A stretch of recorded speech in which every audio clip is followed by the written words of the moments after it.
Welcome to Wanderlust and Wishes, the podcast where we explore the world one destination at a time. I'm Julie. And I'm Krystle. As travel agents with Fantastical Vacations, we are here to share our passion for travel and help you turn your wanderlust into reality. From hidden gems to bucket list adventures, join us as we dive into the sights, sounds, and stories of our favorite destinations. So grab your passport, pack your bags, and let's embark on this journey together.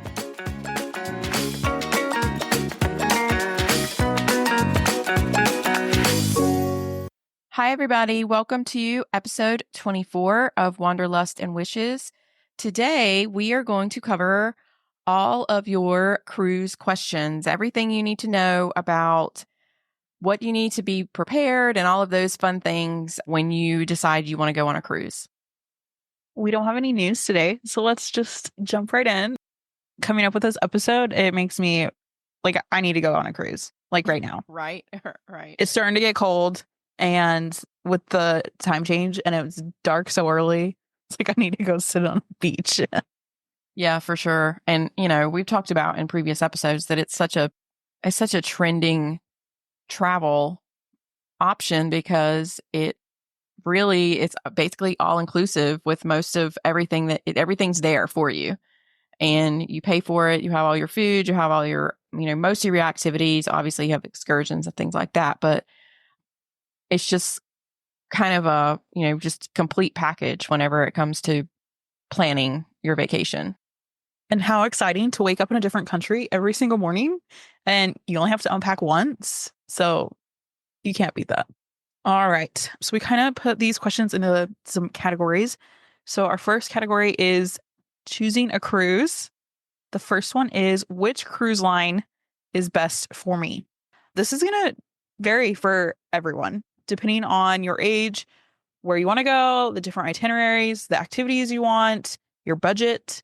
If you are unsure, we can ask you a bunch of questions to narrow it down. Do you want cold weather? Do you want warm weather? We have our favorites for certain places, but there are standards like Princess Cruise Line is the gold standard for Alaska, but that doesn't mean the others are bad.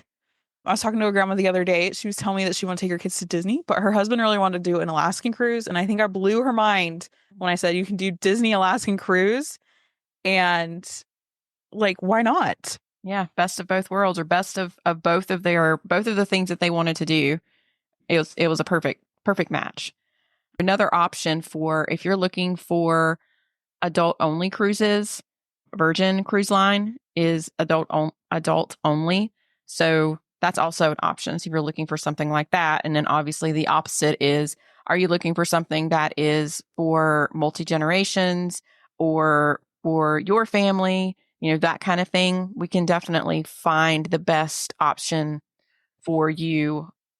The next one is, how do I pick the right itinerary? We're going to ask you when you want to go, obviously where you want to go, and then how much time do you have? And one of the things I think that people don't necessarily realize is a lot of cruises are not necessarily going to be that like long weekend time frame. And so if you're trying to just do a long weekend, it's a little bit harder to get an itinerary that fits that. I do think Royal Caribbean has some like 3-day cruises that are kind of considered long day weekend type cruises. But just know that you may not be able to say, I want to go on a cruise from this date to this date. And there might not be an itinerary that fits exactly into those dates, but we're obviously going to narrow it down into the closest one that we possibly can. We also would want to look at where you want to go. Depending on your location, you may have to take a 7-day cruise. You don't typically see an Alaskan cruise or like a European or Mediterranean cruise that's a 3 or 4-day cruise. They're going to be longer, like 7 to 10 days. Another question is, how do I choose the best cabin?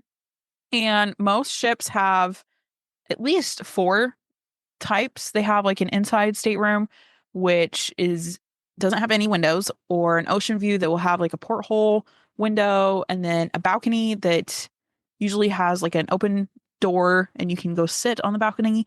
And then most have some sort of like suite or concierge or like an elevated experience. Cruises are unique because you can pick your exact room months in advance, and you can find YouTube walkthroughs for just about any room as well. So some factors that we can help with when picking a cabin is price and motion sickness. They get more expensive the higher you get. So like a suite is going to be a lot more expensive than an inside stateroom. And then there's certain locations on the ship that I would put you for motion sickness, midship, forward, upper decks, lower decks. And then another big factor is for sound. Like a park view on Royal could be party all night long. Or picking a room under the pool deck with like moving chairs or above a casino.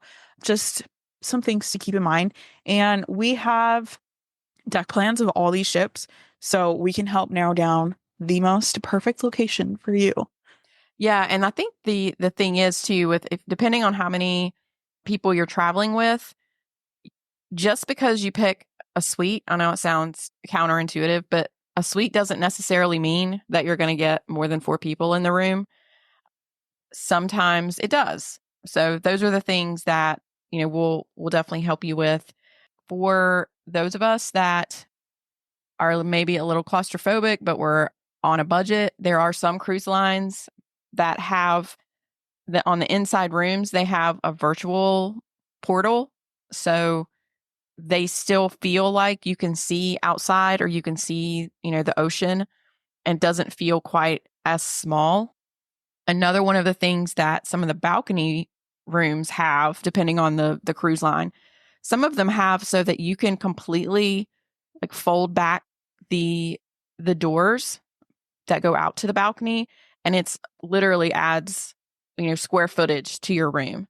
As long as you're okay with having the doors open, it makes your room feel so much bigger. So those are definitely some of the things that will help you through and looking at pricing as well. The next kind of category that our questions are in is the booking process. So a common question is, when is the best time to book a cruise? I hear this all the time. I'm sure Julie does as well. And classic supply and demand, the earlier the better. The more the ship is booked, the higher it goes up in price. And rarely are there many last minute deals anymore because cruising is just so popular. I have had some people booked for next spring for months, and every time a deal comes out, I will go try and see if it's cheaper, and it has never been. That promotion has never beat their original price.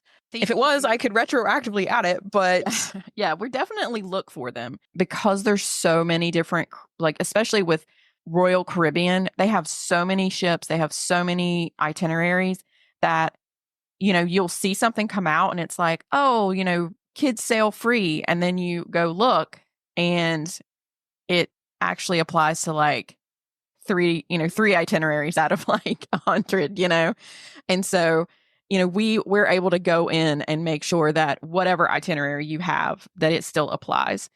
And I wanted to add and kind of support what Krystle was saying, that these cruises book out so quickly. I was helping a family with a spring break cruise for next year, and this was months ago. I mean, this was basically a year. I mean, I think we were working on it, in April or May for the following spring break for next year. And we went back and forth, trying to make sure that they had the right room and exactly what they wanted. And we literally booked the last room of the type that they wanted. Like we barely got it. And whenever I realized that there was only one room left that day, I called her and said, "Oh my gosh, if this is the room you want, you need to do it right now because there's only one left." So they will book up very quickly, especially if it's popular times like spring break, over Christmas break, times when kids are out of school. Those brand new ships, especially. Oh yeah. Yes, definitely. So our next question is, should I use a travel advisor for booking? Of course. We're biased, but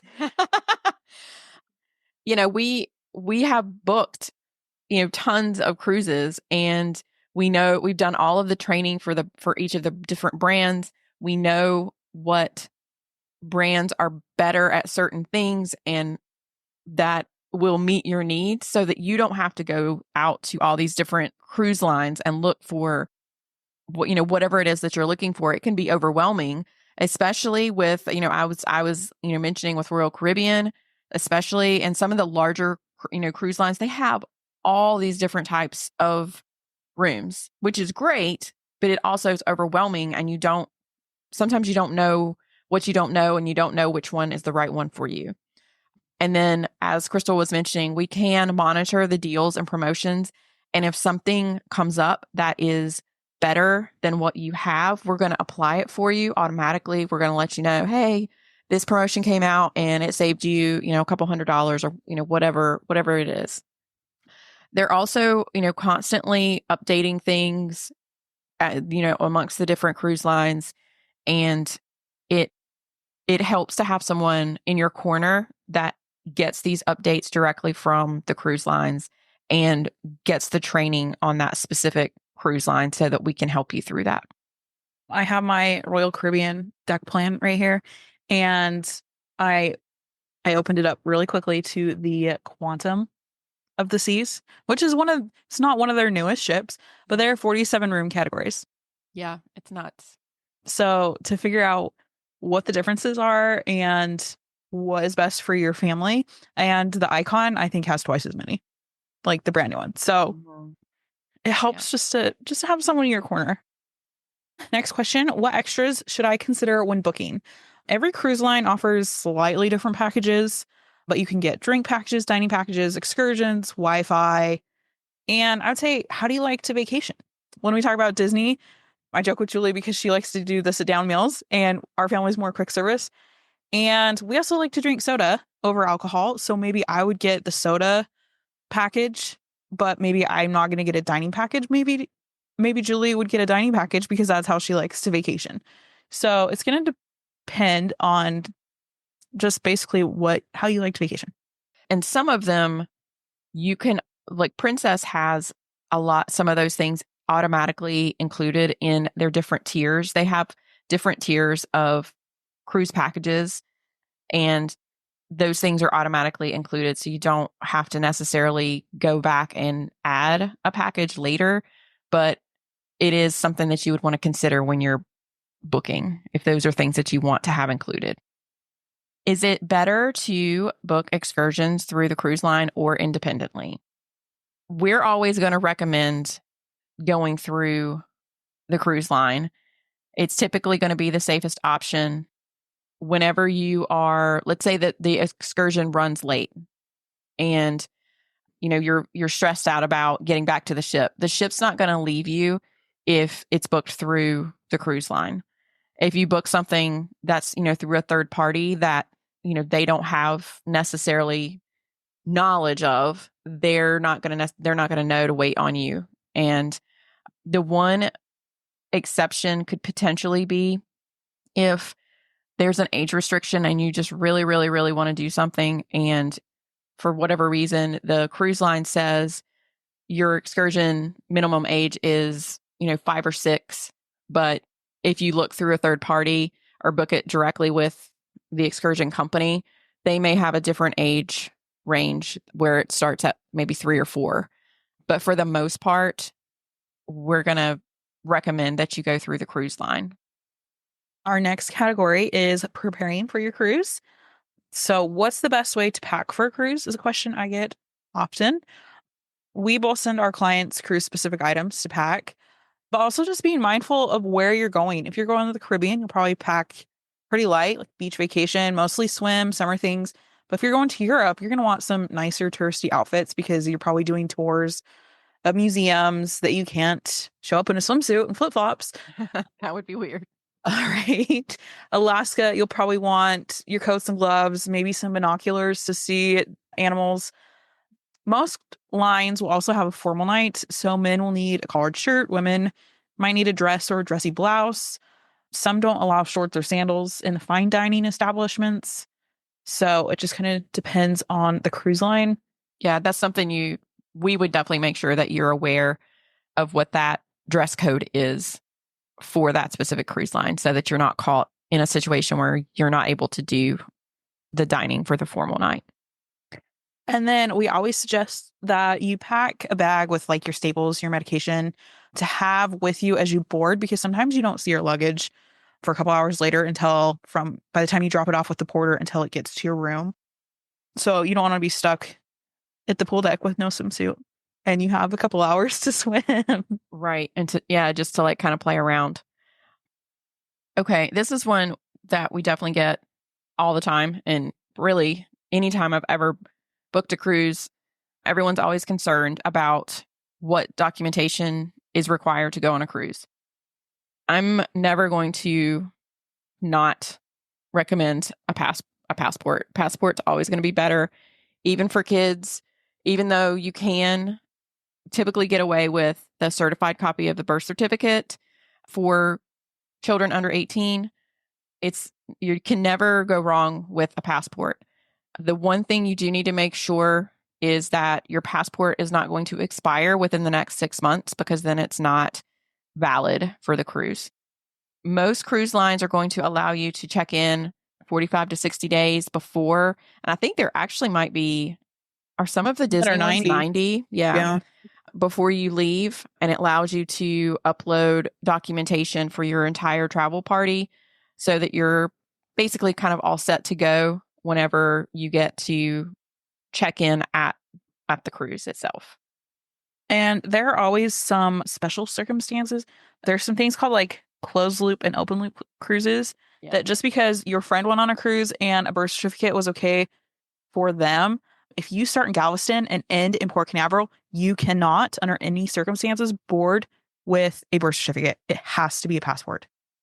So it's just, or if you get stuck in the Bahamas because you broke your arm, how are you getting back? Yeah, you really just need to bring a passport.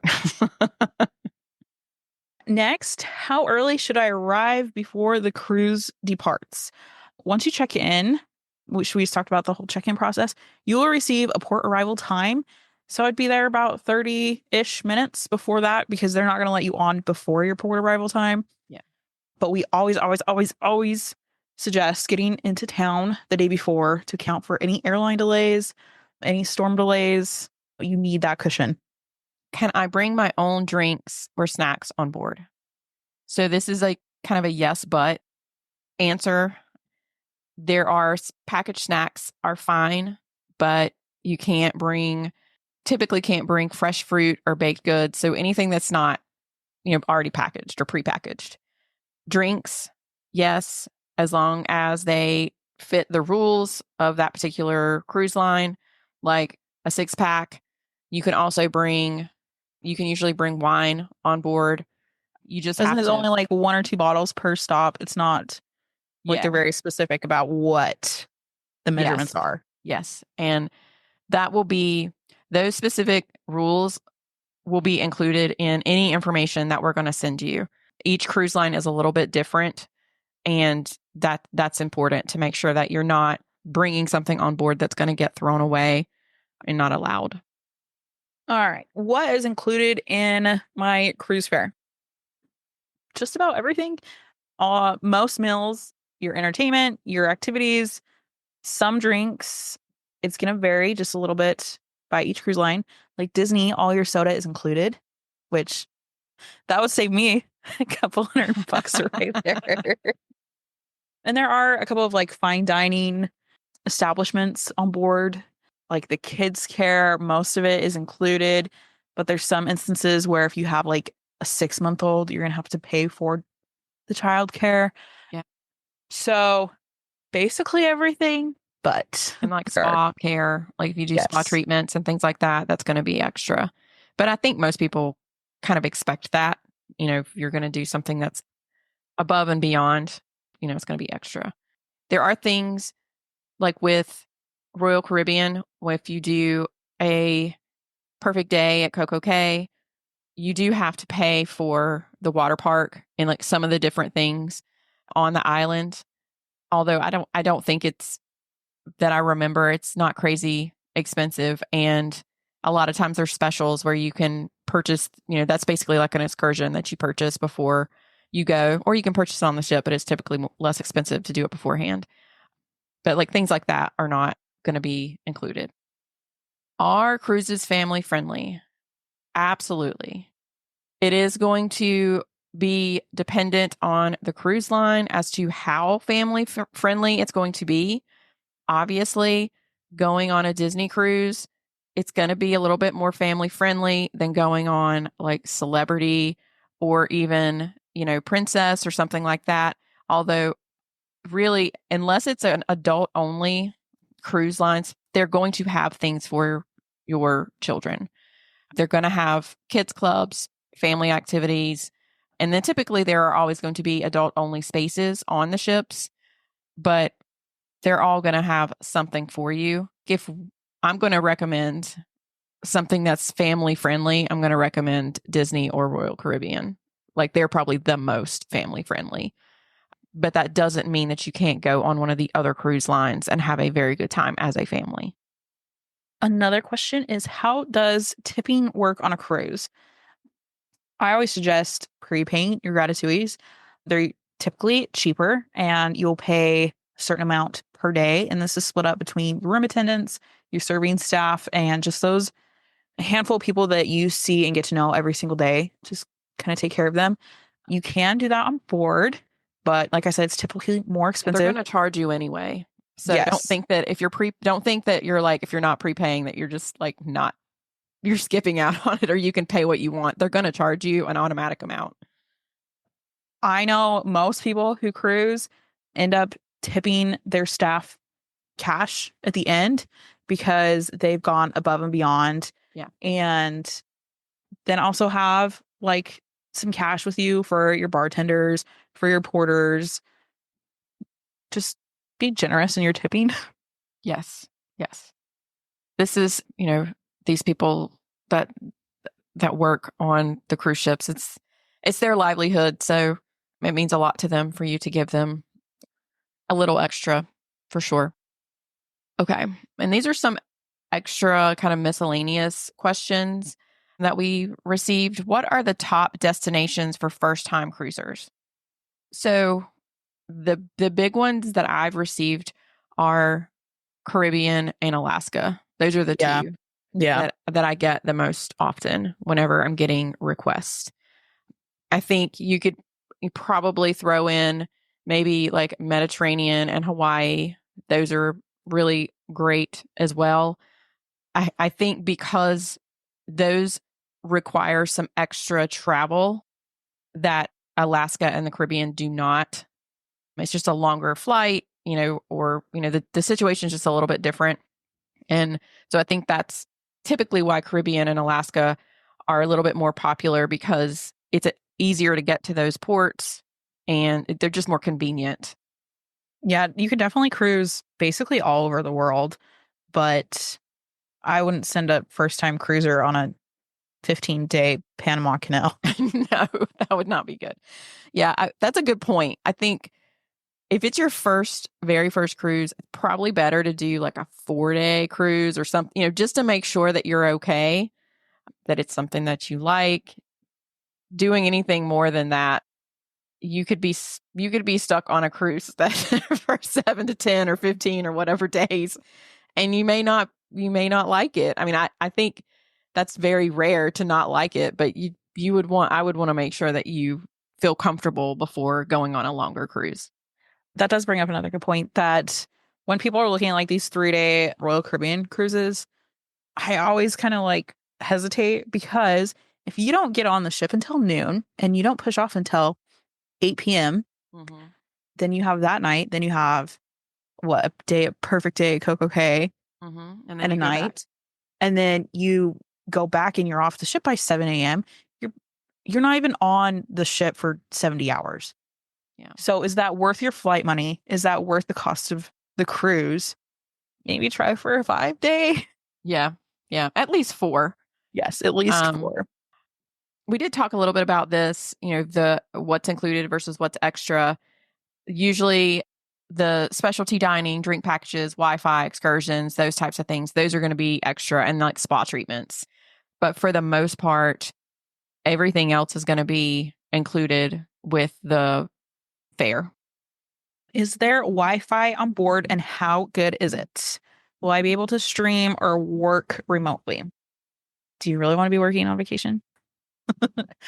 Yes, there is Wi-Fi on board, but you're also in the middle of the ocean, so you're at the mercy of whatever Wi-Fi they have on board. I do know that the newer ships are getting better and better, and they have things like Starlink, but I would hate to guarantee anything that you might be buffering in a big meeting if you are dependent on it.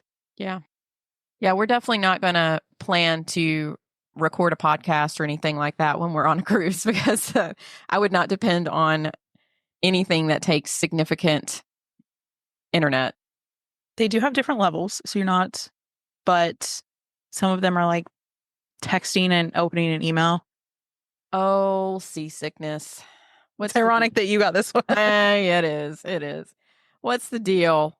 So when you're on a ship, especially the larger the ship, the less likely you're going to experience major seasickness. If you're prone to motion sickness in general, you definitely need to bring something with you. You need to bring your, your patches behind your ears. You need to bring your relief band. You need to bring your Dramamine, bring all of them.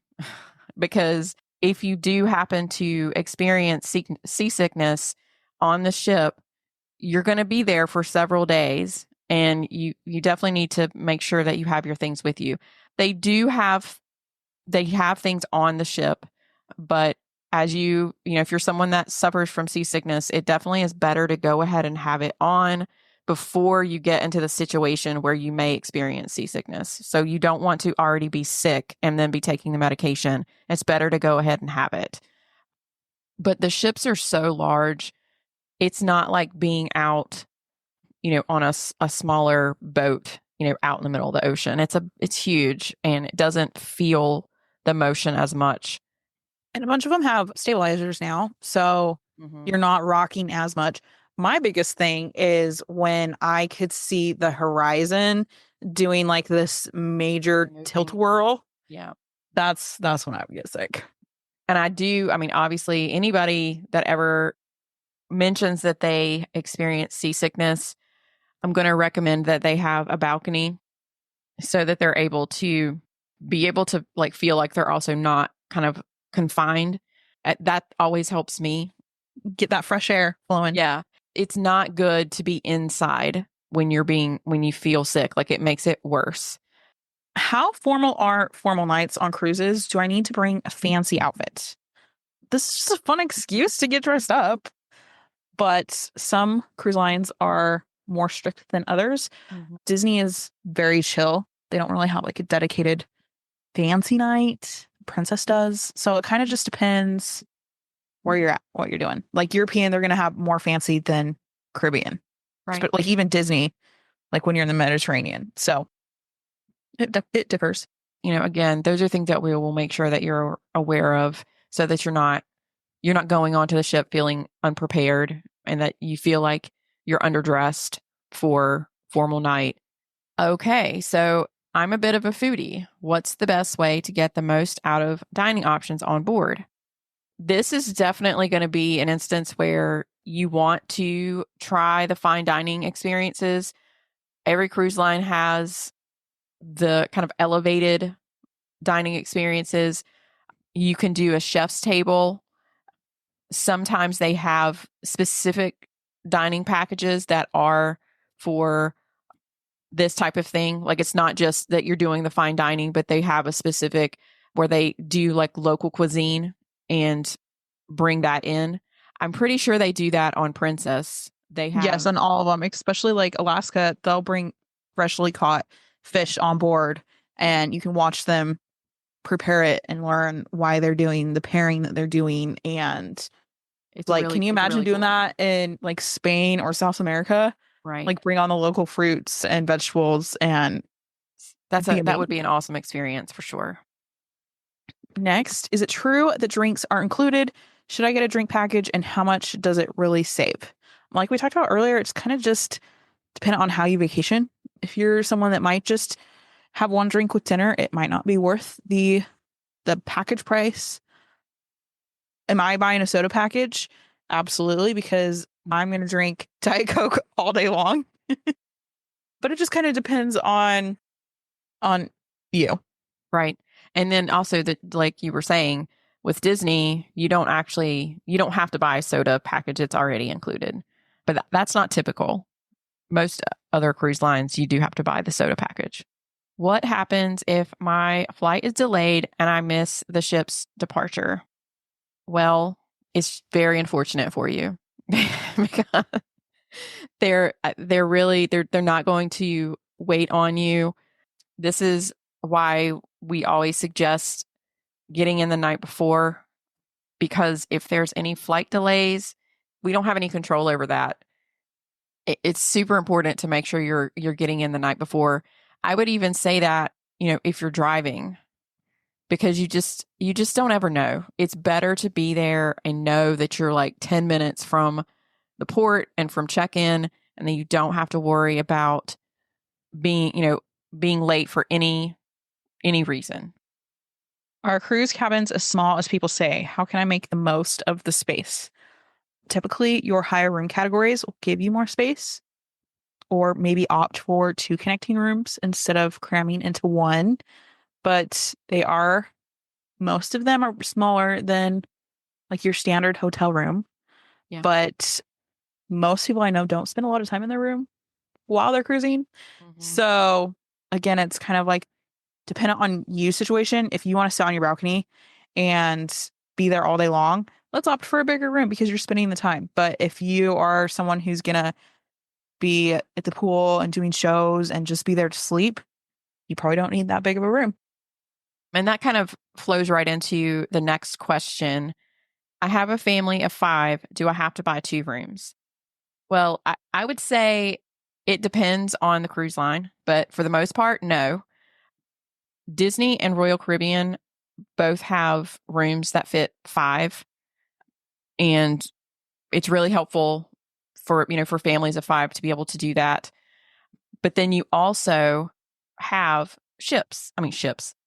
You also have suites. Like we mentioned before, the suites are larger, and depending on the type of suite, you could potentially fit more people in the space. And then the other option is that, yeah, you do need to do 2 rooms, and you can do a connecting room, and it just is like kind of one big space. This is where having a TA really comes in handy because, especially on Royal Caribbean, the fives cannot be booked online. We cannot even book them. We can see them, but we have to call in and talk to an agent to actually book them. And there aren't very many on each ship. But if I were going through my little deck plan and said, hey, I need this room or this room, what can you do? And they'll be, oh, yes, this one's available. Would you like it? My favorite is the 3D with 5 that allows 5. That's the one I usually look for.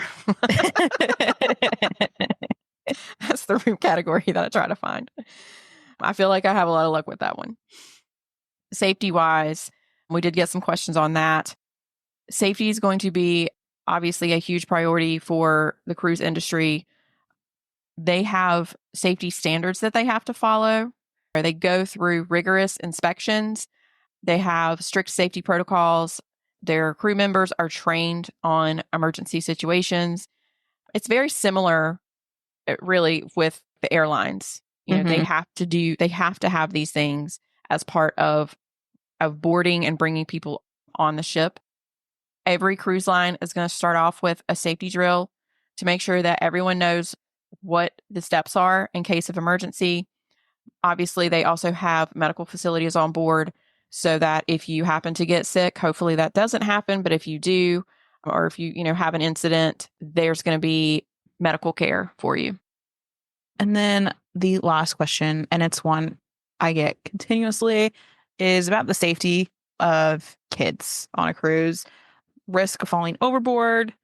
And it's actually a lot safer than you would probably imagine. They take a lot of precautions to create the best and the safest environment for you. The railings and barriers are put in place to prevent falls. They're typically at least chest high or higher. Like the room balconies, they're like glass. You can't even climb them. They're made so it's nearly impossible to accidentally fall overboard. Usually the people who do fall over are Intoxicated. intoxicated, fighting, disregarding the rules. Obviously, supervise your kids, but I know like Royal Caribbean, they even have the way that their windows are. They're set up high. Yeah. There are cameras on every angle of the outside of the ship, and they can control your windows to put them up if there were ever any issues, like with rain. And then, like kids' clubs, they are very strict about who picks up your child. You have to have like a special word and a special pen. So no one is taking your kid that's not authorized to. Pools have lifeguards, staff, children under a certain age are usually required to wear life vests or swim in designated areas. So I would think that as long as you just kind of keep an eye on your kids, you're going to be just fine. You're probably safer on a cruise ship than at a beach resort. Yeah, there's no rails on a beach resort. Like out on the beach, I mean. Yeah, you can just run and just keep running if you have a runner. The pools on cruise ships aren't that deep. Like at a resort, they might have like an 8 foot, 9 foot pool. You're not getting that with a cruise. So a lot easier to grab them if there were any issues.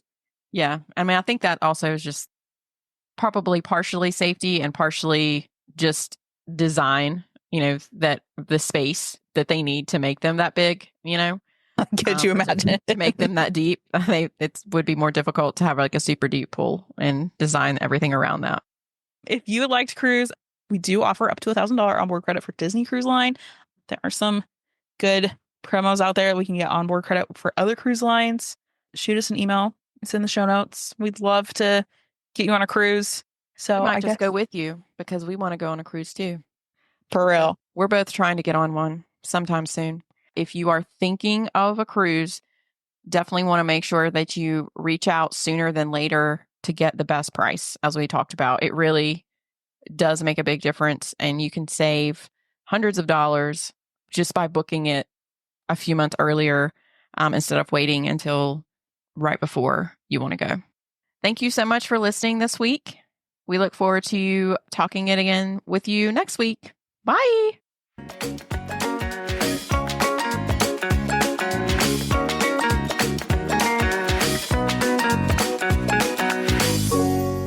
Thanks for tuning in to another episode of Wanderlust and Wishes.